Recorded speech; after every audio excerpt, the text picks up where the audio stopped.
ಮಾತರ್ಮೇ ಮಾತರಿಶ್ವನ್ನ ಪಿತರತುಲಗುರೋ ಭ್ರಾತರಿಷ್ಟಾಪ್ತಬಂಧೋ ಸ್ವಾಮಿನ್ನ ಸರ್ವಾಂತರಾತ್ಮನ್ನ ಜರ ಜರ ಇತರ್ಜನ್ಮ ಮೃತ್ಯಾಮಯಾನಾಂ ಗೋವಿಂದೇ ದೇಹಿ ಭಕ್ತಿಂ ಭವತಿ ಚ ಭಗವನ್ನೂರ್ಜಿತಾಂ ನಿರ್ನಿಮಿತ್ತಾಂ ನಿರ್ವ್ಯಾಜಾಂ ನಿಶ್ಚಲಾಂ ಸದ್ಗುಣಗಣ ಬೃಹತೀಂ ಶಾಶ್ವತೀಮಾಶುದೇವ ನಾರಾಯಣಂ ನಮಸ್ಕೃತ್ಯ ನರಂ ಚೈವ ನರೋತ್ತಮಂ ದೇವೀಂ ಸರಸ್ವತೀಂ ವ್ಯಾಸಂ ತತೋ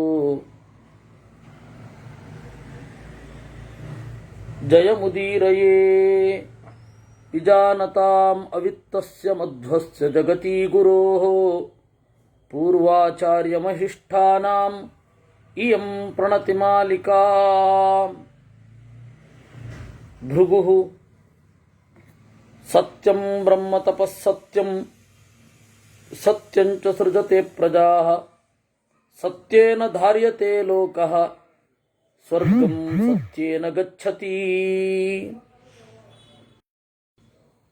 ದೇವರ ಅಸಾಧಾರಣವಾದ ಹೆಸರು ಸತ್ಯ ಅಂತ. ಸದ್ಗುಣಗಳಿಂದ ತುಂಬಿದ್ದಾನೆ ಅಂತ. ದೇವರು ಜ್ಞಾನಸ್ವರೂಪ, ಅದಕ್ಕೆ ತಪಃ ಅಂದ್ರು. ಸತ್ಯಂಚ ಸೃಜತೆ ಪ್ರಜಾಃ, ಆ ಸತ್ಯನಾಮಕನಾದ ನಾರಾಯಣನೇ ಈ ಎಲ್ಲ ಜಗತ್ತನ್ನು ಸೃಷ್ಟಿ ಮಾಡ್ತಾನೆ. ಸತ್ಯೇನ ಧಾರ್ಯತೆ ಲೋಕಃ, ಇಡೀ ಪ್ರಪಂಚ ಸತ್ಯನ ಆಸರೆಯಲ್ಲಿ ಇದೆ. ಸ್ವರ್ಗಂ ಸತ್ಯೇನ ಗಮ್ಯತೆ, ಉತ್ಕಟ ಸುಖ ನಾರಾಯಣನಿಂದಲೇ ನಮಗಾಗುವುದು. ಸತ್ಯ ಅಂದರೆ ಹೀಗೆ. ಸತ್ಯ ಅಂದರೆ ಭಗವಂತ ಅಂತ. ಸತ್ಯಮೇವ ಜಯತಿ ನಾನೃತಂ ಅಂತ ಉಪನಿಷತ್ತು ಇದೆ. ಅಲ್ಲಿ ಸತ್ಯ ಅಂದರೆ ಬ್ರಹ್ಮ ಅಥವಾ ನಾರಾಯಣ ಅಂತಲೇ ಅರ್ಥ. ಇದಕ್ಕೆ ಹೀಗಲ್ಲದೆ ನಾವು ಇದ್ದದ್ದನ್ನು ಇದ್ದಂತೆ ಹೇಳುವುದು ಅಂದರೆ ಆಗ ಈ ಅರ್ಥವೇ ಕೂಡಲ್ಲ. ನಾವು ಆಡುವ ಮಾತು ದೇವರು ಹೇಗಾಗತ್ತೆ? ನಾವು ಆಡುವ ದಿಟವಾದ ನುಡಿ ಜ್ಞಾನಸ್ವರೂಪ ಹೇಗಾಗತ್ತೆ? ನಾವು ಆಡುವ ದಿಟದ ನುಡಿ ಜಗತ್ತನ್ನು ಹೇಗೆ ಸೃಷ್ಟಿ ಮಾಡುತ್ತೆ?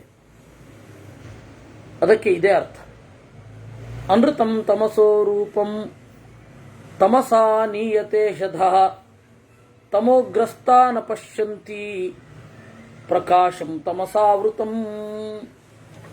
ಅನೃತಂ ತಮಸೋ ರೂಪಂ. ಅನೃತ ಅಂತಂದ್ರೆ ಅಯಥಾರ್ಥ ಜ್ಞಾನ, ಋತ ಅಂತಂದ್ರೆ ಸರಿಯಾದ ತಿಳುವಳಿಕೆ, ಅನೃತ ಅಂದರೆ ತಪ್ಪು ತಿಳುವಳಿಕೆ. ತಪ್ಪು ತಿಳುವಳಿಕೆ ಅನ್ನೋದು ತಮಸೋ ರೂಪಂ, ತಮೋಗುಣದ ಪ್ರಾಡಕ್ಟ್ ಅದು. ಅನೃತಂ ತಮಸೋ ರೂಪಂ. ತಮಸಾಹಿ ನೀಯತೆ ಅಧಃ. ಯಾವಾಗ ಈ ಅಜ್ಞಾನ ಇರುತ್ತೆ ಅದರಿಂದ ಅವನು ಕೆಳಗಡೆ ಹೋಗ್ತಾನೆ. ತಮೋಗ್ರಸ್ತ ನ ಪಶ್ಯಂತಿ ಪ್ರಕಾಶಂ ತಮಸಾವೃತಂ. ತಮೋಗುಣ ಯಾರಿಗಿರುತ್ತೆ ಅಥವಾ ಯಾವಾಗ ಇರುತ್ತೆ ಅವಾಗ ಕತ್ತಲಿನ ಒಳಗಡೆ ಇರುವ ಬೆಳಕನ್ನು ಅವರು ನೋಡೋದಿಲ್ಲ. ಸ್ವರ್ಗ ಪ್ರಕಾಶ ಇತ್ಯಾಹು ನರಕಂ ತಮಯೇವ ಚ ಸತ್ಯಾನೃತಾಭ್ಯಾಮುಭಯಂ ಪ್ರಾಪ್ಯತೆ ಜಗತೀಚರೈಃ.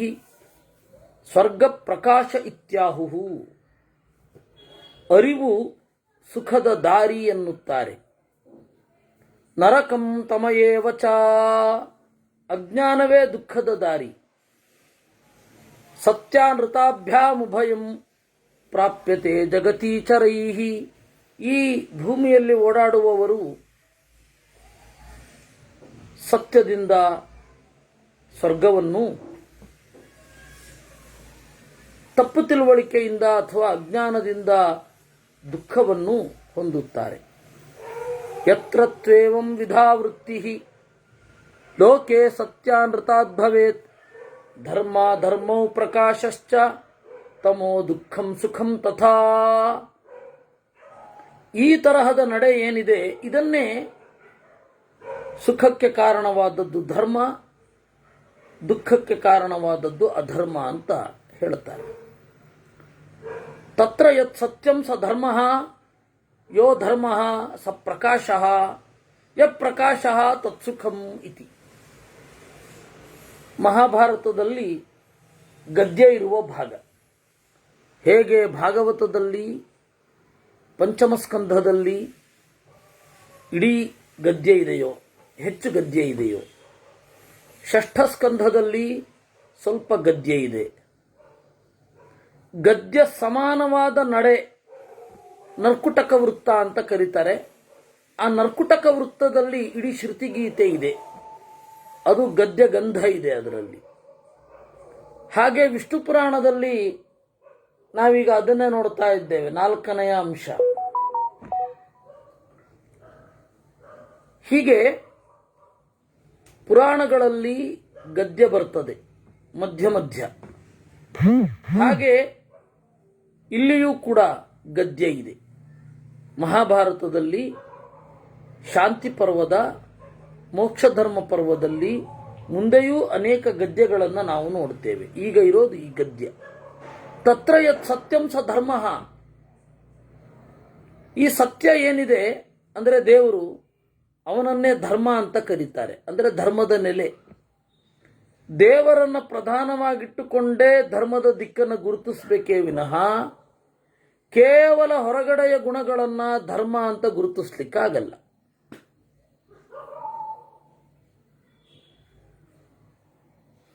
ಕೇವಲ ಹೊರಗಡೆಯ ನಡೆ ಅದನ್ನು ಧರ್ಮ ಅಂತ ಗುರುತಿಸ್ಲಿಕ್ಕಾಗಲ್ಲ. ದೇವರು ಯಾವಾಗ ನಮ್ಮ ಕೇಂದ್ರವಾಗಿರ್ತಾನೆ ಅವಾಗ ಮಾತ್ರ ನಾವು ಮಾಡುವ ಕ್ರಿಯೆಗಳು ಧರ್ಮ ಆಗುತ್ತೆ. ದೇವರಿಲ್ಲದೆ ಧರ್ಮ ಮಾಡೋದು ಅನ್ನೋದಕ್ಕೆ ಅರ್ಥ ಇಲ್ಲ. ದೇವರಿಲ್ಲ, ಧರ್ಮ ಮಾಡ್ತೇವೆ, ಹಾಗಲ್ಲ ಹೇಳುತ್ತೆ ಮಹಾಭಾರತ. ತತ್ರ ಯತ್ ಸತ್ಯಂ ಸ ಧರ್ಮ ಯೋ ಧರ್ಮ ಸ ಪ್ರಕಾಶ. ಹಾಗಾದರೆ ಲೋಕದಲ್ಲಿ ನಮ್ಮ ನಡವಳಿಕೆ ಏನು? ಧರ್ಮ ಅನ್ನೋದು ಪ್ರಕಾಶ, ಅಂದರೆ ಬೆಳಕಿಗೆ ಕಾರಣ. ನಾವು ಧರ್ಮ ಮಾಡಿದ್ದು ಸಾರ್ಥಕ ಆಗಬೇಕು ಅಂದರೆ ಜ್ಞಾನದ ಕಡೆ ಒಲವು ಮೂಡಬೇಕು, ಆಗ ನಾವು ಮಾಡಿದ ಧರ್ಮ ಸಾರ್ಥಕ ಅಂತ. ಏನು ತೀರ್ಥಕ್ಷೇತ್ರಾಟನೆ ಮಾಡ್ತೇವೆ, ಪರೋಪಕಾರ ಮಾಡ್ತೇವೆ, ಎಲ್ಲ ಬೇರೊಬ್ಬರಿಗೆ ಏನು ಸಹಾಯ ಮಾಡ್ತೇವೆ, ಅದರ ಫಲ ಏನು ಅಂದರೆ ಜ್ಞಾನದಲ್ಲಿ ಆಸಕ್ತಿ ಮೂಡಬೇಕು, ಜ್ಞಾನ ಬರಬೇಕು. ಅದರಿಂದಾಗಿ ಯೋ ಧರ್ಮ ಸ ಪ್ರಕಾಶ ಯ ಪ್ರಕಾಶ ತತ್ಸುಖಂ ಇತಿ. ಈ ಜ್ಞಾನ ಸುಖಕ್ಕೆ ಕಾರಣ. ತತ್ರ ಯದನೃತಂ ಸಹ ಅಧರ್ಮ. ಯಾವಾಗ ತಪ್ಪು ತಿಳುವಳಿಕೆ ಇರುತ್ತೆ ಅಥವಾ ಇರೋದರ ಬಗ್ಗೆ ಸರಿಯಾದ ಅರಿವಿರೋದಿಲ್ಲ, ಅದು ಅಧರ್ಮ, ಅಧರ್ಮಕ್ಕೆ ಕಾರಣ ಆಗುತ್ತೆ. ಇದನ್ನ ಗೀತೆಯಲ್ಲಿ 2ನೆಯ ಅಧ್ಯಾಯದಲ್ಲಿ ಕಾಮಾತ್ ಕ್ರೋಧೋಭಿಜಾಯತೆ, ನಿರಂತರ ವಿಷಯಗಳನ್ನೇ ಚಿಂತನೆ ಮಾಡ್ತಾ ಇದ್ರೆ ಸಂಗಸ್ತೇಷು ಉಪಜಾಯತೆ, ಒಂದು ಕಾಮ ಉಂಟಾಗತ್ತೆ. ಆ ಕಾಮದಿಂದ ಸಿಟ್ಟು ಬರುತ್ತೆ. ಕ್ರೋಧಾತ್ ಭವತಿ ಸಮೋಹ, ತೀವ್ರವಾದ ಸಿಟ್ಟು ಬಂದಾಗ ಅಕಾರ್ಯೇಚ್ಛ, ಕೆಟ್ಟದ್ದನ್ನು ಮಾಡುವ ಬಯಕೆ ಉಂಟಾಗುತ್ತೆ. ಸಮೋಹಾತ್ ಸ್ಮೃತಿ ವಿಭ್ರಮ ಅಂತ ಅಲ್ಲಿ ಹೇಳಿದ್ದಾರೆ. ಅದರ ಸಂಕ್ಷೇಪವನ್ನು ಇಲ್ಲಿ ಹೇಳುತ್ತಾರೆ. ತತ್ರ ಯದನೃತಂ ಸಹ ಅಧರ್ಮ. ಯಾವುದು ಅಯಥಾರ್ಥ ಜ್ಞಾನ ಇದೆ ಅದು ಅಧರ್ಮ, ಅಧರ್ಮಕ್ಕೆ ಕಾರಣ ಆಗತ್ತೆ ಅಂತ ಹೇಳಿ ಅದನ್ನೇ ಅಧರ್ಮ ಅಂತಾರೆ. ಅಜ್ಞಾನ ಇದ್ದಾಗ ಅಧರ್ಮ ಮಾಡ್ತಾರೆ. ಯೋ ಧರ್ಮ ತತ್ತಮಃ. ಏನು ಅಧರ್ಮ ಇದೆ ಅದು ತಮಸ್ಸಿಗೆ, ತಮೋಗುಣದ ಪ್ರಭಾವ ಜಾಸ್ತಿ ಮಾಡುತ್ತೆ. ಯತ್ತಮಃ ತದ್ದುಃಖಂ. ಏನು ತಮೋಗುಣ ಹೆಚ್ಚಾಗತ್ತೆ ಆವಾಗ ದುಃಖ ಉಂಟಾಗತ್ತೆ. ಹೀಗೆ ಈ ಗದ್ಯದಲ್ಲಿ ಇದರನ್ನ ತಾವು ಹಿಂದೆ ಹೇಳಿದ್ದನ್ನು ಸಮರ್ಥನೆ ಮಾಡಿ ಮುಂದೆ ಅವರು ಹೇಳ್ತಾರೆ, ಶಾರೀರೈರ್ಮಾನಸೈರ್ ದುಃಖೈಃ ಸುಖೈಶ್ಚಾಪಿ ಸುಖೋದಯೈಃ ಲೋಕ ಸೃಷ್ಟಿಂ ಪ್ರಪಶ್ಯಂತೋ ನ ಮುಹ್ಯಂತಿ ವಿಚಕ್ಷಣಾಃ. ಶಾರೀರೈಃ ಮಾನತೈಃ ದುಃಖೈಃ, ಶಾರೀರಕವಾದ ದುಃಖ, ಶರೀರಕ್ಕೆ ಸಂಬಂಧಪಟ್ಟದ್ದು ಅಂತ ಹೇಳಿದ್ರೆ ಕೈ ನೋವು, ಬೆನ್ನು ನೋವು ಇತ್ಯಾದಿಗಳು. ಮಾನಸಿಕವಾದ ದುಃಖ ಅಂತ ಹೇಳಿದ್ರೆ ಏನೋ ಕಸಿವಿಸಿ, ನಮಗೆ ಇಷ್ಟವಾದವರ ಬಾಳಿನಲ್ಲಿ ಕಷ್ಟ, ಇವುಗಳೆಲ್ಲ ಮಾನಸಿಕವಾದ ದುಃಖಗಳು. ಇನ್ನು ಶಾರೀರಕವಾದ ಸುಖ, ಶಾರೀರಕವಾದ ಸುಖೋದಯ, ಇವುಗಳನ್ನು ನೋಡಿ ಲೋಕ ಸೃಷ್ಟಿಂ ಪ್ರಪಶ್ಯಂತಹ, ಇದು ಜಗತ್ತಿನ ನಡೆ ಅಂತ ಅಂದುಕೊಳ್ಬೇಕಂತೆ. ಅದು ನಮಗೆ ಬೆನ್ನು ನೋವಿದೆ ಅಂತ ಹೇಳೋದು ದೇವರಿಲ್ಲ ಅನ್ನೋದಕ್ಕೆ ಕಾರಣ ಆಗಬಾರದು. ನಮ್ಮ ಮಾನಸಿಕ ಸಮಸ್ಯೆಗಳು ಅಂದರೆ ಏನೋ ಒಂದು ನಮಗೆ ಅನನುಕೂಲ ಆಗಿರುತ್ತೆ, ದೇವರಿಲ್ಲ ಅಂತ ಹೇಳೋದ್ರಲ್ಲಿ ಪರ್ಯವಸಾನ ಆಗಬಾರದು. ದೇವರಿಗೆ ಬರೇ ಹಣವಂತರೇ ಕಾಣೋದು ನೋಡಿ, ನಾವೆಷ್ಟು ದುಃಖದಲ್ಲಿದ್ದೇವೆ ಅಂತಾರೆ. ದೇವರು ಅನ್ನೋದು ಒಂದು ಇಲ್ಲಪ್ಪ. ಯಾಕೆ ಅಂತ ಹೇಳಿದ್ರೆ ಈ ದೇವರು ನಮ್ಮಂತಹ ಒಳ್ಳೆಯವರಿಗೆ ಕಾಲವೇ ಅಲ್ಲ. ಇದು ಇಲ್ಲಿ ತನಕ ದೇವರ ಬಗ್ಗೆ ಸುಖದಲ್ಲಿದ್ದಾಗ ಒಮ್ಮೆ ದೇವರು ನೆನಪಿಸ್ಕೊಂಡಿರಲ್ಲ, ದುಃಖ ಬಂದಾಗ ಮಾತ್ರ ದೇವರನ್ನು ಬೈಲಿಕ್ಕೆ ಶುರು ಮಾಡ್ತಾನೆ. ಅಲ್ಲ, ಸುಖದಲ್ಲಿದ್ದಾಗ ನೀನು ದೇವರನ್ನ ನೆನಪಿಸಿಕೊಂಡಿದ್ದೀಯಾ? ಇಲ್ಲ. ಮತ್ತೇನು? ದುಃಖದಲ್ಲಿದ್ದಾಗಲೂ ದೇವ್ರನ್ನ ನೆನಪಿಸ್ಕೋಬೇಡ, ಒಂದೋ ಹಾಗಿರು. ಇಲ್ಲವೇ ಸುಖ ಕೊಟ್ಟಾಗ ದೇವರು ಕೊಟ್ಟದ್ದು ಅಂತ ಅನುಭವಿಸುವ ಹಾಗೆ ದುಃಖ ಕೊಟ್ಟಾಗಲೂ ದೇವರು ಕೊಟ್ಟಿದ್ದು ಅಂತ ಅನುಭವಿಸು. ಎರಡೇ. ಕೆಲವೊಮ್ಮೆ ಅದರ ಒತ್ತಡವನ್ನು ತಾಳಲಾರದೆ ದೇವರನ್ನು ಬೇಡ್ಕೊಳ್ತೇವೆ, ಅದು ತಪ್ಪಲ್ಲ. ಆದರೆ ಇದು ಲೋಕದ ಸಹಜ ನಡೆ. ದುಃಖ ಇದ್ದವರಿಗೆ ಮುಂದೆ ಸುಖ ಬರುತ್ತೆ, ಸುಖ ಇದ್ದವರಿಗೆ ಮುಂದೆ ದುಃಖ ಒದಗುತ್ತೆ. ಅದು ಜಗತ್ತಿನ ನಡೆ. ಅದು ಇವತ್ತು ಮೈ ಕೈ ಎಲ್ಲ ಚೆನ್ನಾಗಿರುತ್ತೆ, ನಾಳೆ ಏನೋ ಒಂದು ಸಣ್ಣದು ಸಮಸ್ಯೆ ಆಗುತ್ತೆ. ಆ ನಡೆ ನಿರಂತರವಾಗಿ ಇರುತ್ತೆ. ಅದನ್ನ ಲೋಕ ಸೃಷ್ಟಿ ಪ್ರಪಶ್ಯಂತಹ, ಜಗತ್ತಿನ ನಡೆ ಅಂತ ನೋಡ್ಬೇಕಂತೆ. ಅದರಿಂದಾಗಿ ನಮುಹ್ಯಂತಿ ವಿಚಕ್ಷಣಾಃ, ಧರ್ಮದ ಬಗ್ಗೆ ಮೋಹಕ್ಕೆ ಒಳಗಾಗೋಲ್ಲ. ಕೆಲವರು ಮಾಡೋ ಪ್ರಶ್ನೆನೇ ಅದು. ಹಿಂದೂ ಧರ್ಮ ಯೋಗ್ಯವಾಗಿತ್ತು ಅಂತಂದ್ರೆ ಜಗತ್ತಿನ ಹೆಚ್ಚಿನ ಜನ ಯಾಕದನ್ನು ಒಪ್ಕೊಳ್ತಾ ಇರಲಿಲ್ಲ ಅಂತ ಕೇಳ್ತಾರೆ. ಏನು ಇದು ಪ್ರಶ್ನೆನಾ? ಇದು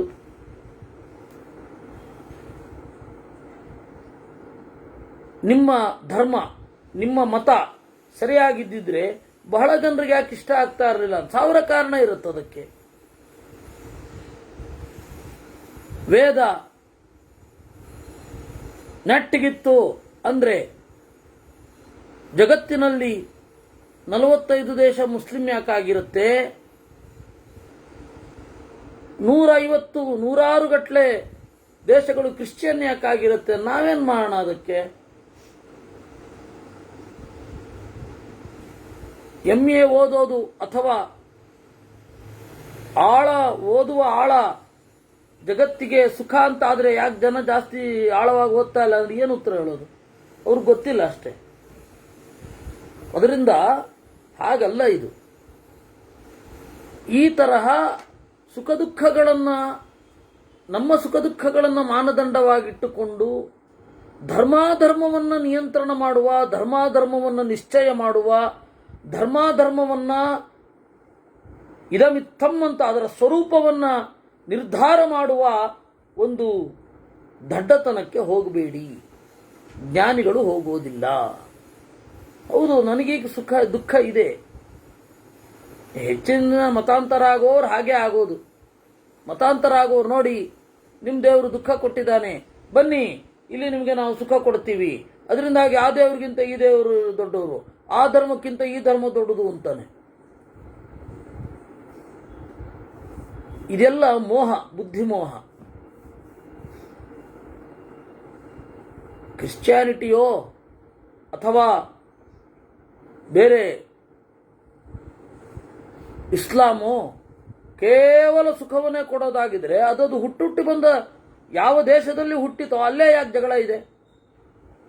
ಅದನ್ನು ಎಲ್ಲ ಅಪ್ಪಿಕೊಂಡವರು ಎಲ್ಲ ಸುಖವಾಗಿರ್ಬೇಕಿತ್ತು. ಅಲ್ಲಿಯೂ ತಾಪತ್ರಯಗಳಿದೆ. ಅಂಗವಿಕಲರೇನು ಅಲ್ಲೇನು ಹುಟ್ಟೋದೇ ಇಲ್ವಾ? ಬುದ್ಧಿವಿಕಲರು ಹುಟ್ಟಲ್ವಾ? ಹುಚ್ಚರಿಲ್ವೇ ಅಲ್ಲಿ? ಅದರಿಂದ ಶಾರೀರಕವಾದ ಮಾನಸವಾದ ಸುಖ ದುಃಖಗಳಿಂದ ಧರ್ಮಾಧರ್ಮಗಳನ್ನು ತೀರ್ಮಾನ ಮಾಡಬಾರದು, ಸರಿತಪ್ಪುಗಳನ್ನು ತೀರ್ಮಾನ ಮಾಡಬಾರದು. ತತ್ರ ದುಃಖ ವಿಮೋಕ್ಷಾರ್ಥಂ ಪ್ರಯತೇತ ವಿಚಕ್ಷಣಃ ಸುಖಂ ಹ್ಯನಿತ್ಯಂ ಭೂತಾನಾಂ ಇಹ ಲೋಕೆ ಪರತ್ರ ಚ. ದುಃಖ ಪರಿಹಾರಕ್ಕಾಗಿ ಪ್ರಯತ್ನ ಪಡಬೇಕೇ ವಿನಃ ಧರ್ಮಾಧರ್ಮದ ವಿಚಾರಕ್ಕೆ ಹೋಗಬಾರದು. ಅದು ಏನೇನೋ ಇರುತ್ತೆ. ಕೆಲವು ದಿವಸಗಳ ಹಿಂದೆ, ಕೆಲವು ದಿವಸ ಅಂದರೆ ನಾನು ಹೇಳ್ತಾ ಇರೋದು 2010-11ರ ಸಂದರ್ಭ. ಒಬ್ಬರು ವಕೀಲರು, ಅವ್ರು ಇವಾಗ ಹೇಗಿದ್ದಾರೆ ಗೊತ್ತಿಲ್ಲ ನನಗೆ, ಒಬ್ಬರು ವಕೀಲರು ಬಂದು ಯಾವುದೋ ಒಂದು ಕೇಸಿನ ಏನೋ ಒಂದು ಪ್ರಧಾನವಾದ ಅಂಶ ಬೇಕಿತ್ತು ಅವರಿಗೆ. ಅವರು ಈಗ ನಮ್ಮ ವಲಯದಲ್ಲಿ ಇಲ್ಲ, ಅಲ್ಲ ಆವಾಗಲೂ ಇರಲಿಲ್ಲ, ಆಕಸ್ಮಿಕವಾದ ಭೇಟಿ. ಯಾರೋ ಹೇಳಿದ್ದಾರೆ, ಇವರು ಧರ್ಮಶಾಸ್ತ್ರದ ಬಗ್ಗೆ ಹೇಳ್ತಾರೆ. ದತ್ತಕ ಚಂದ್ರಿಕಾ ಅಂತ ಹೇಳಿ ಒಂದು ಧರ್ಮ ಗ್ರಂಥ ಇದೆ, ಯಾರ್ಯಾರನ್ನ ದತ್ತು ತೆಗೆದುಕೊಳ್ಬಹುದು ಅಂತ. ಆ ಗ್ರಂಥ ಅವ್ರು ಓದಿದ್ದಾರೆ, ಅವ್ರ ಹತ್ರ ಕೇಳಿ ಅಂತ ಏನೋ ಆ ತರಹ ರೆಫರೆನ್ಸ್. ಅವರು ವಕೀಲರು ನನಗೆ ಸಿಕ್ಕಿದ್ರು, ಕೇಸಿನ ಬಗ್ಗೆ ಏನೋ ಪ್ರಶ್ನೆ ಕೇಳಿದ್ರು, ಅದಕ್ಕೆ ಉತ್ತರ ಹೇಳಿದೆ, ಅದನ್ನ ಗ್ರಂಥವನ್ನು ತೆರೆದು ತೋರಿಸಿದೆ, ಆಯ್ತು, ಎಲ್ಲ ಆಯ್ತು. ಆಮೇಲೆ ಅವ್ರು ಹೇಳಿದ್ರು, ನಾನು ಅತ್ಯಂತ ಸುಖವಾಗಿದ್ದೇನೆ, ದೇವ್ರನ್ನ ಯಾಕೆ ಒಪ್ಪಬೇಕು? ಯಾವ ತೊಂದರೆಯೂ ಇಲ್ಲ ನನಗೆ, ಮೊದಲಿಂದಲೂ ಯಾವ ತೊಂದರೆ ಇರಲಿಲ್ಲ.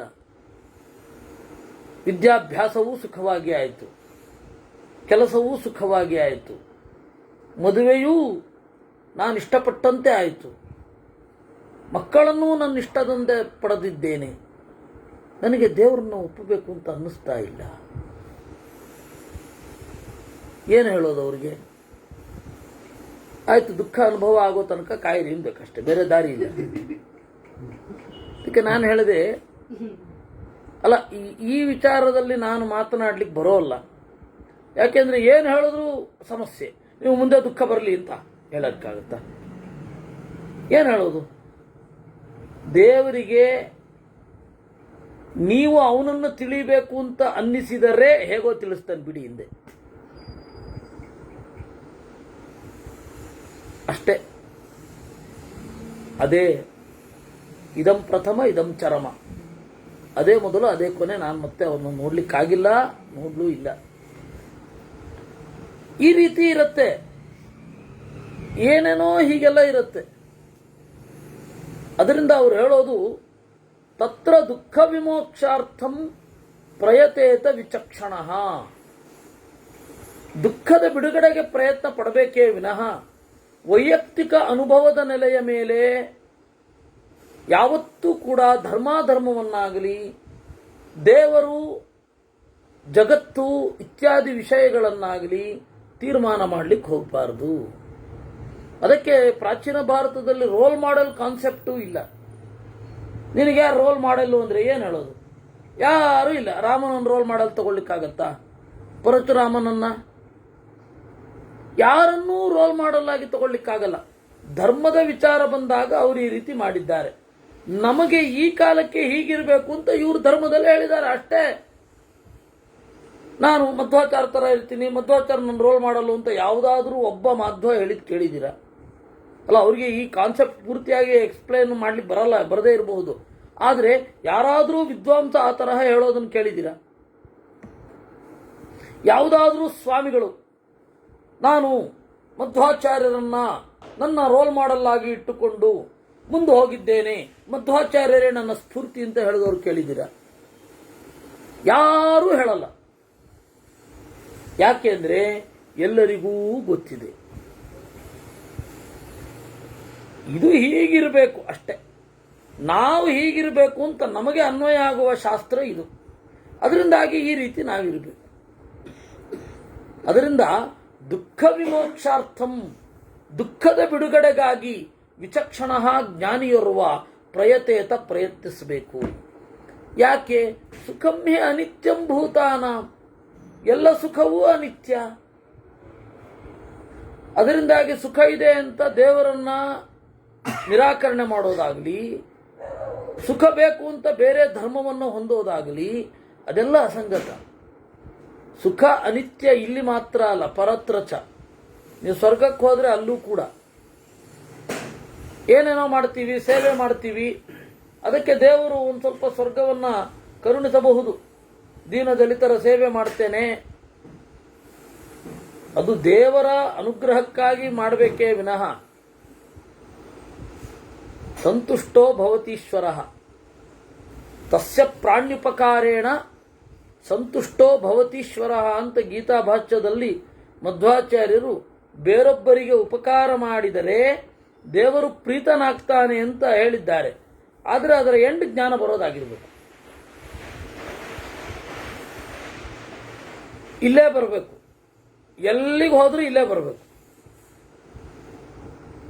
ಕೆಲವೊಬ್ಬರು ಕೇವಲ ಪರೋಪಕಾರದಲ್ಲಿ ತೊಡಗಿರ್ತಾರೆ. ನಮಗೇನು ಬೇಕಿಲ್ಲ, ಸುತ್ತಮುತ್ತಲಿನ 4 ಜನರಿಗೆ ಒಳ್ಳೆಯದು ಮಾಡಬೇಕು ಅಂತ ತೊಡಗಿದ್ದೇವೆ ಅಂತಾರೆ.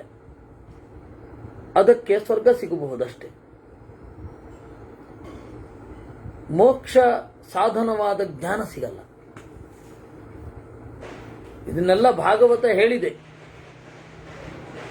ಭಾಗವತ 1ನೇ ಸ್ಕಂಧದಲ್ಲಿ ಈ ಸೂಕ್ಷ್ಮ ವಿಚಾರಗಳನ್ನೆಲ್ಲ ಹೇಳಿದ್ದಾರೆ. ಅದರ ಸಾರಾಂಶ ಇದಾಗತ್ತೆ, ಅದಕ್ಕೆ ಸಂವಾದಿ ಇದಾಗತ್ತೆ.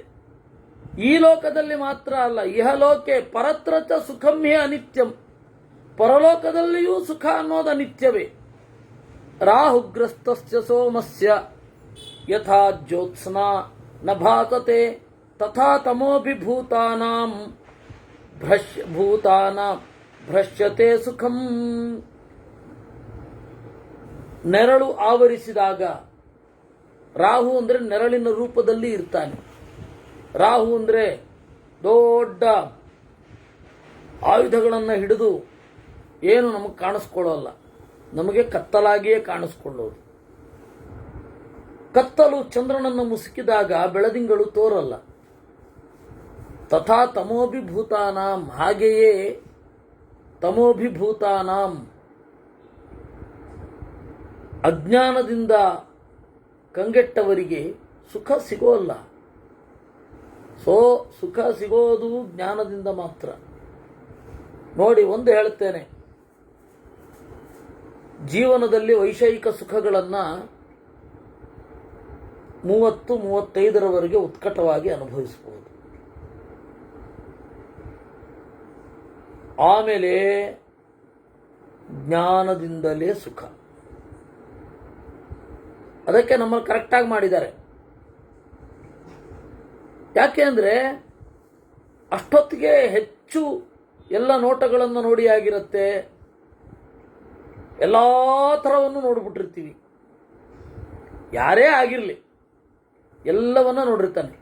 ಇರೋದೇ 6 ರಸ, ಅದರಲ್ಲಿ ಹೆಚ್ಚಿನ ರಸವನ್ನು ಸ್ವೀಕರಿಸಿ ಆಗಿರುತ್ತೆ. ಸಿಹಿ, ನೀವೇನೇ ಆದರೂ 6 ರಸದೊಳಗಡೆನೆ ಬರಬೇಕಾ? ಆ ತರಹ ಎಲ್ಲನೂ ಒಂದು ಮಟ್ಟದಲ್ಲಿ ಅದರ ಮಿತಿ ಅರ್ಥ ಆಗೋಗಿರುತ್ತೆ. ಮತ್ತೆ ಉಳಿದದ್ದೇನು? ಜ್ಞಾನ. ಆ ಜ್ಞಾನದಿಂದಲೇ ಸುಖ ಸಿಗೋದು. ಅದರಿಂದಾಗಿ ಅಜ್ಞಾನ ಇದ್ದವರಿಗೆ ಭೂತಾನಾಂ ಭ್ರಶ್ಯತೆ ಸುಖಂ, ಜೀವರಿಗೆ ಸುಖ ಅನ್ನೋದು ಕಣ್ಮರೆಯಾಗುತ್ತೆ ಅಜ್ಞಾನ ಇದ್ರೆ. ಮತ್ತೆ ಗದ್ಯ ಶುರು ಆಗತ್ತೆ. ತತ್ಖಲು ದ್ವಿವಿಧಂ ದುಃಖ ಮುಚ್ಚತೆ. ಸುಖಮೇವ ಚ ಶಾರೀರಂ ಮಾನಸಂಚ. ಎರಡು ತರಹದ ದುಃಖ ಇದೆ, ಎರಡು ತರಹದ ಸುಖ ಇದೆ. ದುಃಖ ಎರಡು ಯಾವುದು? ಶರೀರಕ್ಕೆ ಸಂಬಂಧಪಟ್ಟ ದುಃಖ, ಅದೇ ನೋವು, ಕಾಲು ನೋವು ಇತ್ಯಾದಿ ಇತ್ಯಾದಿಗಳು. ಮಾನಸಂಚ, ಮನಸ್ಸಿನ ದುಃಖ. ಇನ್ನು ಸುಖವೂ ಅಷ್ಟೇ, ಶಾರೀರಿಕ ಸುಖ, ಮಾನಸಿಕ ಸುಖ. ಇಹ ಖಲ್ವಮುಷ್ಮಿನ್ ಲೋಕೆ ಸರ್ವಾರಂಭ ಪ್ರವೃತ್ತಯಃ ಸುಖಾರ್ಥ ಅವಿಧೀಯಂತೆ. ನಾವು ಆಡುವ ಮಾತು, ಮಾಡುವ ಕೆಲಸ ಎಲ್ಲವೂ ಸುಖವನ್ನು ಉದ್ದೇಶವಾಗಿ ಇಟ್ಟುಕೊಂಡಿವೆ. ನಹಿ ಅತಸ್ತ್ರಿವರ್ಗೆ ಫಲಮಸ್ತಿ ವಿಶಿಷ್ಟತರಂ. ಇದು ಬಿಟ್ಟರೆ ಈ ಮೂರರಲ್ಲಿ, ಧರ್ಮ ಅರ್ಥ ಕಾಮದಲ್ಲಿ ವಿಶಿಷ್ಟವಾದ ಫಲ ಏನೂ ಇಲ್ಲ. ಸಯೇಷ ಕಾಮ್ಯೋ ಗುಣ ವಿಚೇಚೋ ಧರ್ಮಾರ್ಥಯೋ ಆರಂಭ ತದ್ದೇತು ಅಸ್ಯೋತ್ಪತ್ತಿ ಸುಖ ಪ್ರಯೋಜನಾರ್ಥ. ಸಯೇಷ ಕಾಮ್ಯ ಗುಣವಿಶೇಷ, ನಾವು ಬಯಸಲೇಬೇಕಾದ ಗುಣ. ಧರ್ಮಾರ್ಥಯೋ ಆರಂಭ, ಹಣದಿಂದ ಮತ್ತು ನಮ್ಮ ಕರ್ತವ್ಯದಿಂದ ತೊಡಗೋದೇ ನಾವು ಬಯಸುವುದು ಸುಖ. ತದ್ದೇತು ಅಸ್ಯ ಉತ್ಪತ್ತಿ ಸುಖ ಪ್ರಯೋಜನಾರ್ಥ. ಸುಖ ಅನ್ನೋದೇ ಪ್ರಯೋಜನ. ಭಾರದ್ವಾಜ ತದೇತದ್ಭವತಾಭಿಹಿತಂ ಸುಖಾನಾಂ ಪರಮಾರ್ಥ ಸ್ಥಿತಿರಿತಿ ತನ್ನ ಗೃಹೀಮಃ ನಹಿ ಯೇಷಾಂ ಋಷೀಣಾಂ ತಪಸ್ವಿನಾಂ ಅಪ್ರಾಪ್ಯ ಏವ ಗುಣವಿಚೇಚೋ ನಚೈನಂ ಅಭಿಲಷಂತಿ. ಅದಕ್ಕೆ ಭಾರದ್ವಾಜ ಕೇಳ್ತಾನೆ, ಗುರುಗಳೇ ನೀವೇನು ಹೇಳಿದ್ರಿ, ಸುಖ ಪರಮಾರ್ಥ ಅಂತ ಅಂದರೆ ಆಂತರಿಕವಾದದ್ದು ಸುಖ, ಸುಖಕ್ಕೆ ಸಾಧನವಾದದ್ದು ಜ್ಞಾನ ಅಂತ. ತನ್ನಗೃಹೀಮ, ಅದೇ ನಮಗೇನು ಅರ್ಥ ಆಗ್ತಾ ಇಲ್ಲ, ನನಗದು ಸರಿ ಅಂತ ಅನ್ನಿಸ್ತಾ ಇಲ್ಲ. ಯಾಕೆಂದ್ರೆ ನಹಿ ಏಚಾಂ ಋಷೀಣಾಂ ತಪಸ್ವಿನಾಂ ಅಪ್ರಾಪ್ಯ ಏಚ ಗುಣವಿಚೇಚೋ ನಚೈನಂ ಅಭಿಲಷಂತಿ. ಋಷಿಗಳು ತಪಸ್ವಿಗಳು ಆ ಸುಖವನ್ನ ಹೊಂದೋದೇ ಇಲ್ಲ, ಅವ್ರಿಗದು ಇಷ್ಟವೂ ಇಲ್ಲ. ಶ್ರೂಯತೆ ಚ ಭಗವಾನ್ ತ್ರಿಲೋಕಕೃತ್ ಬ್ರಹ್ಮ ಪ್ರಭು ಏಕಾಕಿ ತಿಷ್ಠತಿ. ಬ್ರಹ್ಮದೇವರು ಏಕಾಕಿ,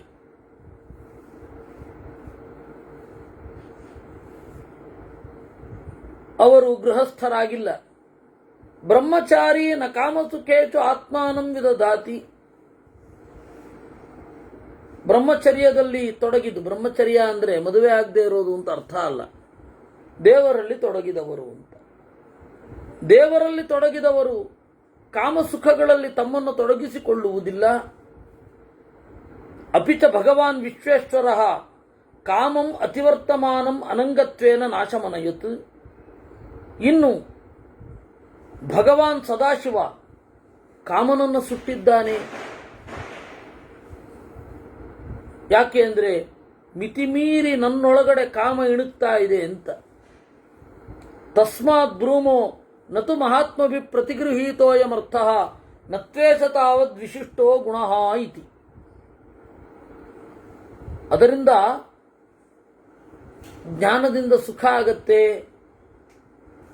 ಧರ್ಮಾರ್ಥ ಕಾಮಗಳು ಎಲ್ಲವೂ ಸಿಗತ್ತೆ ಅನ್ನೋದನ್ನು ನಾವು ಒಪ್ತಾ ಇಲ್ಲ.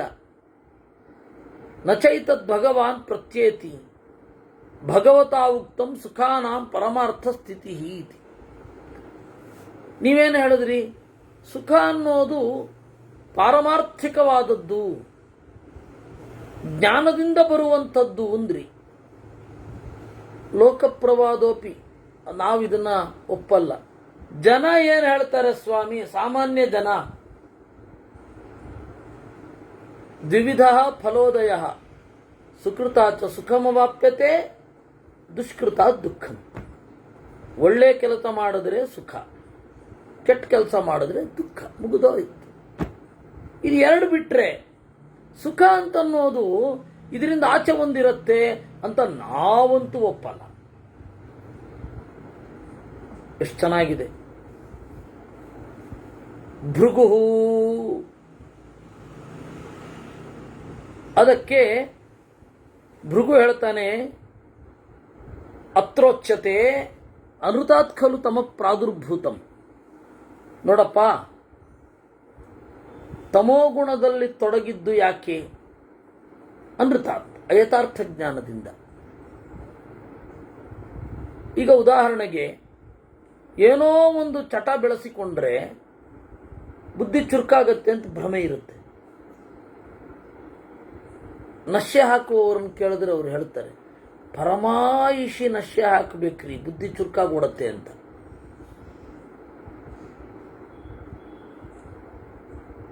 ಇನ್ನು ಈ ಆನ್ಲೈನ್ ಗೇಮ್ಸ್ ಯಾವುದ್ಯಾವುದೋ ಇದೆ, ಅದು ಹಾವು ಬಂದೆಲ್ಲ ನುಂಗೋದು ಅವೆಲ್ಲ ಇದೆ, ಏನನ್ನೋ ಹೇಳ್ತಾರೆ. ಆಮೇಲೆ ಇನ್ನೊಂದು ಯಾವುದೋ ಇದೆಯಪ್ಪ, ಯಾರೋ ಆಡ್ತಾ ಇರ್ತಾರೆ, ಕ್ಯಾಂಡಿ ಕ್ರಶ್. ಆ ಕ್ಯಾಂಡಿ ಕ್ರಶ್ ಆಟ ನಾವು ಯಾಕೆ ಆಡ್ತೀರಾ ಅಂತ ಕೇಳಿದೆ ನಾನು. ಬುದ್ಧಿ ಚುರುಕಾಗುತ್ತೆ, ಅದಕ್ಕೆ ಯಾವಾಗಲೂ ಜಾಗರೂಕವಾಗಿರುತ್ತೆ ಅದಕ್ಕೆ. ಇದೆಲ್ಲ ನೆಪಗಳು, ಅಯಥಾರ್ಥ ಜ್ಞಾನಗಳು. ಆಮೇಲೆ ಅದೇನದು ಪಬ್ಜಿ. ಆಮೇಲೆ ಅದು ಚೆಸ್ ಆಡಿದ್ರೆ ಬುದ್ಧಿ ಚೆನ್ನಾಗಿ ಬೆಳೆಯುತ್ತೆ. ಎಂಥದೂ ಇಲ್ಲ, ಆ ಆಟದಲ್ಲಿ ಬುದ್ಧಿ ಬರಬಹುದು. ಆ ಬುದ್ಧಿವಂತಿಕೆ ಸಾರ್ವತ್ರಿಕ ಏನಾಗಲ್ಲ. ನಮಗೆ ಅದೆಲ್ಲ ಒಂದು ಭ್ರಾಂತಿ. ಚೆಸ್ ಆಡಿದವ್ರು ಬುದ್ಧಿವಂತರಿರ್ತಾರೆ, ಇಲ್ಲ ಆ ಆಟದಲ್ಲಿ. ಗಣಿತ ಮಾಡಿದವ್ರು ಬುದ್ಧಿ ಚೆನ್ನಾಗಿರುತ್ತೆ ಅಂತ ಎಂಥದ್ದು ಇಲ್ಲ. ಆ ಸಬ್ಜೆಕ್ಟಿನಲ್ಲೇ ಅವ್ರು ಮುಂದಿರ್ತಾರೆ. ತರ್ಕಶಾಸ್ತ್ರ ಓದಿದ್ರೆ ಬಹಳ ಬುದ್ಧಿ ಬರುತ್ತೆ ಅಂತ, ಅದು ಆ ಸಬ್ಜೆಕ್ಟ್ ಇರತ್ತಷ್ಟೇ, ಮತ್ತಿನ್ಯಾವುದೂ ಇರಲ್ಲ. ಅದರಿಂದಾಗಿ ಅದೇ ರೀತಿ ಕೆಲವೊಂದು ಭ್ರಮೆಗಳು, ಮಾನಸಿಕವಾದ ಭ್ರಮೆಗಳಿದ್ದು, ಇನ್ನು ದೈಹಿಕವಾದ ಭ್ರಮೆಗಳು. ಕುಡಿತ ಅನ್ನೋದು ಎಲ್ಲ ದುಃಖವನ್ನು ಪರಿಹಾರ ಮಾಡುತ್ತೆ. ದುಃಖಿಸುವುದನ್ನು ಅದು ಪೋಸ್ಟ್ಪೋನ್ ಮಾಡುತ್ತೆ ವಿನಃ ದುಃಖ ಇಲ್ಲದಂತೆ ಮಾಡಲ್ಲ. ನೀವು ಅದರ ಅಮಲ ಇಳಿದ ಮೇಲೆ ದುಃಖಕ್ಕೆ ಒಳಗಾಗಲೇಬೇಕು, ನಿಮ್ಮನ್ನು ಕಾಡುತ್ತೆ. ಅನೃತಾತ್ ಇದನ್ನೇ ಹೇಳಿದ್ದು, ಅನೃತಾತ್ ಖಲು ತಮ ಪ್ರಾದುರ್ಭೂತಂ. ಅಜ್ಞಾನದಿಂದ ಇನ್ನೊಂದಿಷ್ಟು ಅಜ್ಞಾನಗಳು. ತಮೋಗ್ರಸ್ತ ಅಧರ್ಮಮೇವಾನುವರ್ತಂತೆ ನ ಧರ್ಮಂ. ಯಾರು ಈ ತಮೋಗುಣದ ಪ್ರಾಡಕ್ಟ್ ಅಜ್ಞಾನದಿಂದ ಗ್ರಸ್ತರಾಗಿರ್ತಾರೆ ಅವರು ಅಧರ್ಮವನ್ನೇ ಅನುಸರಿಸ್ತಾರೆ, ಧರ್ಮವನ್ನಲ್ಲ.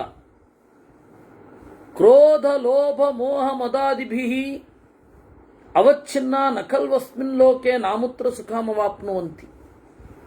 ಯಾವಾಗ ಅಧರ್ಮದಲ್ಲಿ ಇರ್ತಾರೆ ಆಗ ಅವರಿಗೆ ಧಾರ್ಮಿಕರನ್ನು ಕಂಡ್ರೆ ಸಿಟ್ಟು.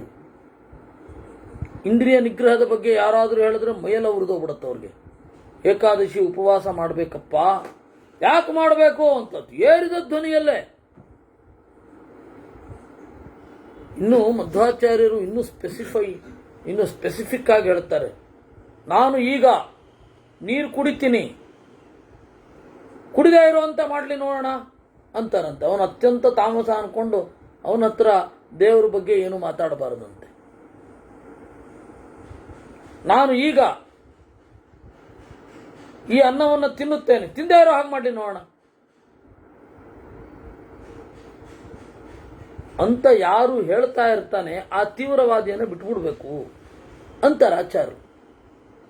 ಕೇವಲ ದುರುದ್ದೇಶ ಅನ್ನೋದು ಸ್ಪಷ್ಟ ಅಂತ ಗೀತಾ ತಾತ್ಪರ್ಯ ಭಾಷ್ಯದಲ್ಲಿ ಬಹಳ ಈ ತರಹದ ಸಂಗತಿಗಳನ್ನು ಹೇಳ್ತಾರೆ. ಯಾರನ್ನ ಹೇಗೆ ಗುರುತಿಸೋದು ಅಂತ.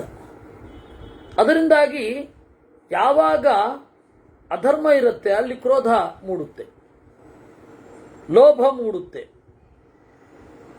ಮೋಹ ಮೂಡುತ್ತೆ, ಮದ ಮೂಡುತ್ತೆ. ಅದೇ ದೊಡ್ಡ ಸ್ಥಿತಿ ಅವರಿಗೆ. ಕೆಟ್ಟ ಕೆಲಸದಲ್ಲಿ ತೊಡಗೋದೇ ದೊಡ್ಡಸ್ತಿಕೆ. ಅವರು ಅದನ್ನ ಆ ರೀತಿ ಅವರು ಬಿಂಬಿಸ್ತಾರೆ.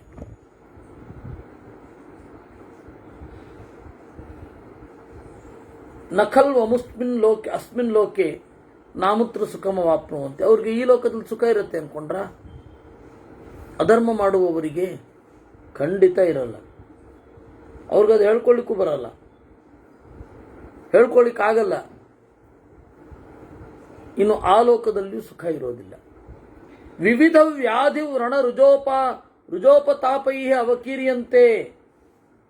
ಯದ್ವಾ ತದ್ವಾ ಬಾಳಿದ್ದರಿಂದ ಏನೇನೋ ವ್ಯಾಧಿ, ರೋಗ, ಹುಣ್ಣು, ಉಪತಾಪ, ಏನೇನೋ ಮಾನಸಿಕವಾದ ಸಂಕಷ್ಟಗಳು, ಅವುಗಳಿಂದ ಒದ್ದಾಡ್ತಾ ಇರ್ತಾರೆ. ನೀವು ಯಾವುದೇ ನಾಸ್ತಿಕರನ್ನು ನೋಡಿ, ಆಸ್ತಿಕರಿಗೆ ಕಷ್ಟ ಇರಲ್ಲ ಅಂತಲ್ಲ, ಆಸ್ತಿಕರಿಗೂ ಕಷ್ಟ ಇರುತ್ತೆ. ಆದರೆ ಅಟ್ಲೀಸ್ಟ್ ಅವರು ಎಲ್ಲೋ ಒಂದು ಕಡೆ ದೇವರಲ್ಲಿ ಬಿಟ್ಟು ನೆಮ್ಮದಿಯಾಗಿ ಇರ್ತಾರೆ. ನಾಸ್ತಿಕರಿಗೆ ಹಾಗಲ್ಲ, ಎಲ್ಲ ತಮ್ಮ ತಲೆ ಮೇಲೆ ಹಾಕೊಂಡ್ಬಿಟ್ಟಿರ್ತಾರೆ. ಸರ್ವಜ್ಞ ಸರ್ವಶಕ್ತ ಅಂತ ಅಂಥವ್ರಿಗೆ ಆ ಪ್ರಾಬ್ಲಮ್ ಇರೋದೇ. ವಧ ಬಂಧ ನಿರೋಧ ಪರಿಕ್ಲೇತಾದಿಭಿಶ್ಚ ಕ್ಷುತ್ಪಿಪಾತ ಶ್ರಮಕೃತೈ ಉಪತಾಪೈ ಉಪತಪ್ಯಂತೆ. ಅವರು ತಮ್ಮನ್ನೇ ಕೊಂದುಕೊಳ್ತಾರೆ, ಒಂದೋ ಬೇರೆಯವರಿಂದ ಕೊಲ್ಲಲ್ಪಡ್ತಾರೆ, ಬಂಧನ ಇರುತ್ತೆ, ನಿರೋಧ ಇರುತ್ತೆ, ಬೇರೆ ಬೇರೆ ಕ್ಲೇಶಗಳಿರುತ್ತೆ, ಹಸಿವೆ, ನೀರಡಿಕೆ, ಶ್ರಮ, ಈ ಉಪತಾಪಗಳಿಂದ ಅವರು ಒದ್ದಾಡೋದೆ. ಚಂಡ ವಾತಾತ್ಯುಷ್ಣಾತಿ ಶೀತಕೃತೈಶ್ಚ ಪ್ರತಿಭಯೈ ಶಾರೀರ ದುಃಖೈ ಉಪತಪ್ಯಂತೆ. ಆ ಅಜ್ಞಾನ ಇರೋದ್ರಿಂದಲೇ ಅಲ್ವಾ ಸುಂಟರ ಗಾಳಿಯನ್ನು ತಪ್ಪಿಸುವಂತಹ ಟೆಕ್ನಾಲಜಿ ಇನ್ನೂ ಬಂದಿಲ್ಲ. ನಮ್ಮ ಟೆಕ್ನಾಲಜಿಯಿಂದ ಅವೆಲ್ಲ ಜಾಸ್ತಿ ಆಗ್ತಾ ಇದೆ, ಪ್ರಾಕೃತಿಕ ಉಪದ್ರವಗಳು, ಅದಿನ್ನೂ ಬಂದಿಲ್ಲ. ಹೌದಾ? ಮನುಷ್ಯ ಸರ್ವಜ್ಞನ? ಹಾಗಾದರೆ ಸುಂಟರ ಗಾಳಿಯನ್ನು ಪೋಸ್ಟ್ಪೋನ್ ಮಾಡು, ನಿಲ್ಲಿಸು. ಅತ್ಯುಷ್ಣ ಹೋಗು, ರಾಮಗುಂಡಮ್ಮು ಇತ್ಯಾದಿ ಮಹೋಗ್ರವಾದ ವಿಶಾಖಪಟ್ಟಣ, ವಿಶೇಷ ಶಾಖಾ ಅದು ವಿಶಾಖಪಟ್ಟಣ, ಅಲ್ಲೆಲ್ಲ ಹೋಗಿ ನೀವು ತಣ್ಣಗೆ ಮಾಡಿಬಿಡು. ಅಥವಾ ಇಡೀ ನಗರವನ್ನ ಏರ್ ಕಂಡೀಷನ್ ಮಾಡು, ಯಾವುದೋ ಒಂದು ಇದು ಮನೆಯನ್ನಲ್ಲ. ಅತಿ ಶೀತ, ಈ ಪ್ರತಿಭಯಗಳಿಂದ ಅವ್ರಿಗೂ ಸಂಕಟ ಆಗತ್ತೆ. ಬಂಧುಧನ ವಿನಾಥ ವಿಪ್ರಯೋಗ ಕೃತೈಶ್ಚ ಮಾನತೈ ಶೋಕೈ ಅಭಿಭೂಯಂತೆ. ಬಂಧುಗಳ ಹಣ ಮತ್ತೆ ಬಂಧುಗಳು ಧನ, ಅದರ ಧನ ವಿನಾಶ, ಬಂಧುಗಳಿಂದ ದೂರ ಆಗೋದು ಇತ್ಯಾದಿ ಮಾನಸಿಕ ಶೋಕಗಳಿಂದ ಅವರೂ ಕಂಗೆಡುತ್ತಾರೆ. ಜರಾಮೃತ್ಯು ಕೃತೈಶ್ಚ ಅನ್ಯೈಹಿ. ಸಾವು, ಮುಪ್ಪು ಮೊದಲಾದವುಗಳ ಜೊತೆಗೆ ಯದೇತೈ ಚಾರೀರೈ ಮಾನತೈ ದುಃಖೈ ನ ಸ್ಪೃಶ್ಯತೆ ತತ್ಸುಖಂ ಸಂವೇದ್ಯಂ. ಅದರಿಂದಾಗಿ ಅನಿತ್ಯ ಸುಖ, ನಿತ್ಯ ಸುಖ ಬರಬೇಕಾದ್ರೆ ಪರಮಾರ್ಥದಲ್ಲಿ ತೊಡಗಬೇಕು ಅಂತ ನಾನು ಹೇಳಿದ್ದು. ನಚೈತೆ ದೋಷ ಸ್ವರ್ಗೆ ಪ್ರಾದುರ್ಭವಂತಿ. ಇದೆಲ್ಲ ಮೋಕ್ಷದಲ್ಲಿ ಇರೋದಿಲ್ಲ. ತತ್ರ ಖಲು ಭವಂತಿ. ಮೋಕ್ಷ ಅಂದ್ರೆ, ಸ್ವರ್ಗ ಅಂದ್ರೆ ಹೀಗಿದೆ. ಏನು? ಸುಸುಖ ಪವನ ಸ್ವರ್ಗೇ ಗಂಧಶ್ಚ ಸುರಭಿಸ್ತಥಾ ಕ್ಷುತ್ಪಿಪಾತಾಶ್ರಮೋ ನಾಸ್ತಿ ನ ಜರ ನ ಚ ಪಾಪಕಂ. ಸ್ವಹ ಅಂತಂದ್ರೆ ಉತ್ಕಟ ಸುಖ. ಅದು ಎಲ್ಲಿ ಗಮ್ಯತೆ ನಮಗೆ ನಾವು ಹೊಂದುತ್ತೇವೋ ಅದನ್ನ ಸ್ವರ್ಗ ಅಂತ. ಹೀಗಾಗಿ ಸ್ವರ್ಗ ಅನ್ನೋದಕ್ಕೆ ಮೂಲಭೂತವಾದ ಅರ್ಥ ಮೋಕ್ಷ ಅಂತಾನೆ. ಆಮೇಲೆ ಔಪಚಾರಿಕವಾಗಿ ಸ್ವರ್ಗ ಅಂತ ಹೇಳಿ ಬಂತು. ಸುಸುಖ ಪವನ ಸ್ವರ್ಗೇ. ಸ್ವರ್ಗದಲ್ಲಿ ಸುಖವಾದ ಗಾಳಿ, ಒಳ್ಳೆಯ ಪರಿಮಳ, ಹಸಿವೆ ಇಲ್ಲ, ನೀರಡಿಕೆ ಇರೋದಿಲ್ಲ, ಮುಪ್ಪು ಇರಲ್ಲ, ಪಾಪ ಇರಲ್ಲ. ನಿತ್ಯಮೇವ ಸುಖಂ ಸ್ವರ್ಗೇ ಸುಖಂ ದುಃಖಮಿಹೋ ಭಯಂ. ಅಲ್ಲಿ ಸುಖ ಮಾತ್ರ, ಇಲ್ಲಿ ಸುಖವೂ ದುಃಖವೂ ಇರುತ್ತೆ. ನರಕೇ ದುಃಖಮೇವಾಹು ಸುಖಂ ತು ಪರಮಂ ಪದಂ. ನರಕದಲ್ಲಿ ದುಃಖ ಮಾತ್ರ ಇರುತ್ತೆ, ಅದಕ್ಕೆ ಪರಮಪದ ಅನ್ನೋದು ಸುಖ. ಪೃಥಿವೀ ಸರ್ವಭೂತಾನಾಂ ಜನಿತ್ರಿ ತದ್ವಿಧಾ ಸ್ತ್ರಿಯಃ ಪುಮಾನ್ ಪ್ರಜಾಪತಿಸ್ತತ್ರ ಶುಕ್ರಂ ತೇಜೋಮಯಂ ವಿದುಃ. ಪೃಥಿವೀ ಸರ್ವಭೂತಾನಾಂ ಜನಿತ್ರಿ, ಭೂದೇವಿ ಅವಳೇನಿದ್ದಾಳೆ ಅವಳಂತೆ ಇರುವ ಸ್ತ್ರೀಯರು, ಅವರೇ ಆ ಲೋಕ. ಅಂದ್ರೆ ಇದು ಒಂದು ಸ್ವಲ್ಪ ನಿಮಗೆ ಶಾಸ್ತ್ರದ ಒಳಗಡೆ ಹೋದರೆ ಆಗುವಂಥದ್ದು. ವೈಕುಂಠ ಅನ್ನೋದು ಲಕ್ಷ್ಮ್ಯಾತ್ಮಕ ಅಂತಾರೆ, ಅದು ಪ್ರಾಕೃತ ಅಲ್ಲ. ಅದರಿಂದಾಗಿ ತದ್ವಿಧಾ ಸ್ತ್ರೀಯ ಜನಿತ್ರ್ಯ ಪುಮಾನ್ ಪ್ರಜಾಪತಿಸ್ತತ್ರ, ಅಲ್ಲಿ ಇರುವ ಪುರುಷ ಪ್ರಜಾಪತಿ. ಶುಕ್ರಂ ತೇಜೋಮಯಂ ವಿದುಹು, ಅಲ್ಲಿ ಉತ್ಕಟವಾದ ಜ್ಞಾನ ಇರುವುದರಿಂದ ಶುಕ್ರ, ಶುಕ್ರಂ ತಚ್ಛೋಕರಾಹಿತ್ಯಾತಂತ, ದುಃಖ ಇರೋದಿಲ್ಲ. ಇತ್ಯೇತಲ್ಲೋಕ ನಿರ್ಮಾಣಂ ಬ್ರಹ್ಮಣ ವಿಹಿತಂ ಪುರಾ ಪ್ರಜಾ ವಿಪರಿವರ್ತಂತೆ ಸ್ವೈ ಸ್ವೈ ಕರ್ಮಭಿರಾವೃತಾ. ಈ ರೀತಿ ಇದನ್ನ ಮಾಡೆಲ್ ಆಗಿಟ್ಟುಕೊಂಡು ಈ ಲೋಕ ಸೃಷ್ಟಿಯಾಯಿತು. ಹೆಣ್ಣು ಭೂಮಿಯ ತರಹ ಇರ್ತಾಳೆ, ಗಂಡು ಪ್ರಜಾಪತಿಯ ತರಹ ಇರ್ತಾನೆ. ಇದು ಷಟ್ಪ್ರಶ್ನೋಪನಿಷತ್ತಿನ ಅತ್ಯಂತ ಉತ್ಕಟವಾದ ಪ್ರಮೇಯವನ್ನ ಇಲ್ಲಿ ಹೇಳ್ತಾರವರು ಆರಾಮವಾಗಿ. ಹೆಣ್ಣು ಭೂಮಿಯ ಪ್ರತೀಕ, ಗಂಡು ಪ್ರಜಾಪತಿಯ ಪ್ರತೀಕ ಅಂದ್ಬಿಡ್ತಾರೆ. ಅದನ್ನು ತಿಳ್ಕೊಳ್ಳಿಕ್ಕೆ ನಾವು ಷಟ್ಪ್ರಶ್ನೋಪನಿಷತ್ತಿಗೆ ಹೋಗಬೇಕು. ಅದನ್ನು ಸಂಕ್ಷಿಪ್ತವಾಗಿ ಹೇಳ್ಬಿಡ್ತೇನೆ. ಮೊದಲನೇ ಪ್ರಶ್ನೆ ಇರೋದೇ ಹಾಗೆ. ಸೂರ್ಯನ ಬೆಳಕಿನಲ್ಲಿ ಮುಖ್ಯ ಪ್ರಾಣನ ಶಕ್ತಿ ಇಡೀ ಲೋಕದ ತುಂಬ ಸಂಚಾರ ಮಾಡ್ತಾ ಇರುತ್ತೆ. ಚಂದ್ರನಲ್ಲಿ ಭಾರತೀ ದೇವಿಯ ಶಕ್ತಿ ಸೇರಿ ಇಡೀ ಲೋಕದ ತುಂಬ ಹರಿತಾ ಇರುತ್ತೆ. ಈ ಲೋಕದಲ್ಲಿ ಹರಿತಾ ಇರುವ ಏನು ವೇವ್ಸ್, ಎಲೆಕ್ಟ್ರಿಕಲ್ ವೇವ್ಸ್ ಅಂತ ಇಟ್ಕೊಳ್ಳೋದಾದ್ರೆ ಅದು ಪುರುಷ ಹಾಗೂ ಸ್ತ್ರೀಯರಲ್ಲಿ ಆಹಾರದ ಮೂಲಕ ಬರುತ್ತೆ. ಅವರು ಸೃಷ್ಟಿ ಮಾಡ್ತಾರೆ. ಅದರಿಂದಾಗಿ ಶುಕ್ರಂ ತೇಜೋಮಯಂ ವಿದುಹು, ಇವರಲ್ಲಿ ಉಂಟಾಗುವಂತಹ ಕಾಮದ ಫಲ ಅದು ತೇಜೋಮಯ, ಅಜ್ಞಾತ್ಮಕವಾಗಿರುತ್ತೆ ಅಂತ ಹೇಳ್ತಾರೆ. ಇತ್ಯೇತಲ್ಲೋಕ ನಿರ್ಮಾಣಂ ಬ್ರಹ್ಮಣ ವಿಹಿತಂ ಪುರಾ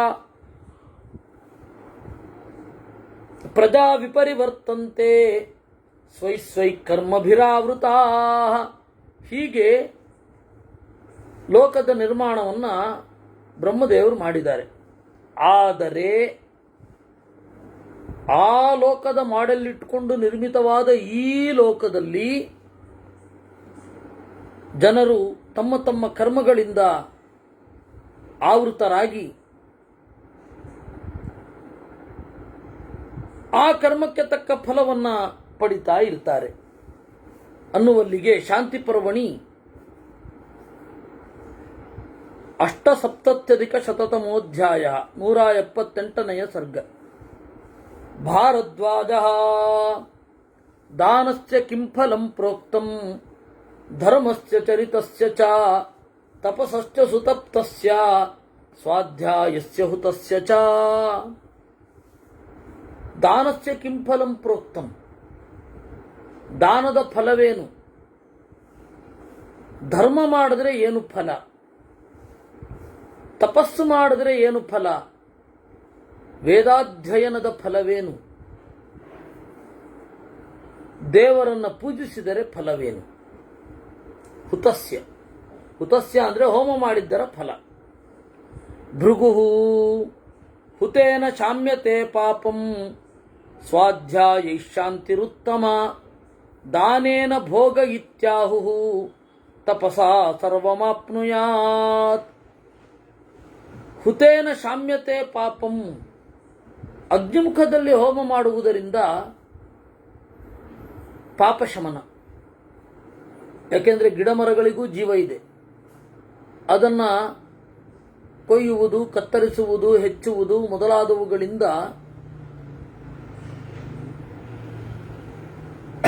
ಪಾಪ ಇರುತ್ತೆ. ಅದಕ್ಕಾಗಿ ಅದನ್ನು ದೇವರಿಗೆ ಸಮರ್ಪಣೆ ಮಾಡಿ ನಿನ್ನನ್ನು ತಿಳಿದುಕೊಳ್ಳಲಿಕ್ಕಾಗಿ ನಾನು ಈ ಆಹಾರವನ್ನು ಬಳಸ್ತಾ ಇದ್ದೇನೆ ಅಂತ ಅನುಸಂಧಾನ ಮಾಡಿದರೆ ಪಾಪ ಪರಿಹಾರ. ಸ್ವಾಧ್ಯಾಯೈ ಶಾಂತಿರುತ್ತಮ. ಇನ್ನು ನಮಗೆ ಸೀಮಿತವಾದ ವೇದದ ಅಧ್ಯಯನದಿಂದ ಉತ್ತಮ ಶಾಂತಿ, ಉತ್ಕಟವಾದ ಸುಖ. ದಾನೇನ ಭೋಗ ಇತ್ಯಾಹು. ದಾನ ಮಾಡಿದ್ರೆ ಭೋಗ. ಅದೇ ದಾನಕ್ಕೂ ಸಹಾಯಕ್ಕೂ ಇರುವ ವ್ಯತ್ಯಾಸವನ್ನು ಹಿಂದೆ ಹೇಳಿದ್ದೇನೆ. ಮುಂದೆ ಅನುಚಾತನ ಪರ್ವದಲ್ಲಿ ದಾನ ಧರ್ಮ ಪರ್ವ ಅಂತಲೇ ಒಂದು ಪರ್ವ ಬರ್ತದೆ. ಜ್ಞಾನಿಗಳಿಗೆ ಜ್ಞಾನಕ್ಕೆ ಸಹಾಯ ಆಗಲಿ ಅಂತ ಮಾಡೋದು ದಾನ, ಅಸಹಾಯಕರಿಗೆ ಮಾಡೋದು ಸಹಾಯ. ಸೊ ಅನಾಥಾಶ್ರಮಕ್ಕೆ ನಾವು ಮಾಡೋದು ದಾನ ಅಲ್ಲ, ಸಹಾಯ, ಉಪಕಾರ. ಉಪಕಾರ ಅನ್ನೋದೇ ಶಬ್ದ ಅದಕ್ಕೆ. ಆ ಉಪಕಾರದಿಂದ ದೇವರು ಪ್ರೀತನಾಗ್ತಾನೆ. ನಮಗೆ ಆ ಭಾವನೆ ಇರಬೇಕು. ಅದೇ ಈಗ ತಾನೇ ಹೇಳಿದ್ನಲ್ಲ ಮಧ್ವಾಚಾರ್ಯರ ಮಾತು, ತಸ್ಯ ಪ್ರಾಣ್ಯುಪಕಾರೇಣ ಸಂತುಷ್ಟೋ ಭವತೀಶ್ವರ. ಇನ್ನು ತಪಸ್ಸು, ಆ ದಾನ, ದಾನದಿಂದ ಭೋಗ. ತಪಸಾ ಸರ್ವಮಾಪ್ನುಯಾತ್. ತಪಸ್ಸಿನಿಂದ, ಅರಿವಿನಿಂದ ಇದೆಲ್ಲವನ್ನೂ ಪಡೆಯಬಹುದು. ಅರಿವಿಗಾಗಿ ನಾವು ಬದುಕನ್ನು ಬಳಸಿದರೆ ಉಂಡದ್ದರಿಂದ ಪಾಪವಿಲ್ಲ, ಸುಖ ಸಿಗತ್ತೆ, ಭೋಗವೂ ಇರುತ್ತೆ. ದಾನಂ ತು ದ್ವಿವಿಧಂ ಪಾಹು ಪರತ್ರಾರ್ಥಮಿಹೈವ ಚ ಸದ್ಭ್ಯೋ ಯದ್ದೀಯತೆ ಕಿಂಚಿತ್ ತತ್ಪರತ್ರೋಪತಿಷ್ಠತಿ. ದಾನ ಅನ್ನೋದು ಎರಡು ರೀತಿ, ಬೇರೆ ಲೋಕಕ್ಕಾಗಿ ಮತ್ತು ಇಲ್ಲಿ. ಸಜ್ಜನರಿಗೆ ಕೊಡುವಂತಹ ದಾನ ಬೇರೆ ಲೋಕದಲ್ಲಿ, ಈ ಲೋಕದಲ್ಲಿ ಇಲ್ಲ ಅಂತಲ್ಲ, ಬೇರೆ ಲೋಕದಲ್ಲಿ ನಮಗೆ ಒದಗತ್ತೆ. ಅಸಭ್ಯೋ ದೀಯತೆ ಎತ್ತು ತದ್ದಾನಮಿಹ ಭುಜ್ಯತೆ. ಅಸಜ್ಜನರಿಗೆ ಕೊಡುವಂತಹ ದಾನ ಏನಿದೆ ಅದು ಇಲ್ಲಿ ಭೋಗಿಸ್ತೇವೆ. ಅದರಿಂದ ಪುಣ್ಯ ಇಲ್ಲ ಅಂತಿಲ್ಲ, ಇಲ್ಲಿಯೇ ಭೋಗಿಸಿ ಬಿಡ್ತೇವೆ. ಯಾದೃಶಂ ದೀಯತೆ ದಾನಂ ತಾದೃಶಂ ಫಲಮುಚ್ಯತೆ. ಯಾವ ತರಹದ ದಾನವೋ ಆ ತರಹದ ಫಲ. ಅದರಿಂದಾಗಿ ಸ್ವಧರ್ಮಾಚರಣದಲ್ಲಿ ಮನೀಷಿಗಳು, ಪ್ರಜ್ಞಾವಂತರು ತೊಡಗುತ್ತಾರೆ. ಅವರಿಗೆ ಧರ್ಮದ ಫಲ ಸಿಗತ್ತೆ. ಯೋನ್ಯಥಾ ಸತು ಮುಹ್ಯತಿ. ಹಾಗಿರದೇ ಇದ್ರೆ ಮೋಹಕ್ಕೆ ಒಳಗಾಗ್ತಾನೆ. ಭಾರದ್ವಾಜ ಕೇಳ್ತಾನೆ, ಕಿಂ ತಸ್ಯ ಧರ್ಮಾಚರಣಂ. ಹಾಗಾದರೆ ಧರ್ಮಾಚರಣ ಅಂದರೆ ಏನು? ಧರ್ಮದ ಲಕ್ಷಣ ಏನು? ಧರ್ಮ ಎಷ್ಟು ತರಹ ಇರುತ್ತೆ? ಅದನ್ನೆಲ್ಲ ಹೇಳಿ ಅಂತ ಪ್ರಶ್ನೆ ಕೇಳ್ತಾನೆ. ಅದಕ್ಕೆ ಭೃಗು ನಾಳೆ ಉತ್ತರ ಕೊಡ್ತಾನೆ. ಕೃಷ್ಣಾರ್ಪಣಮಸ್ತು.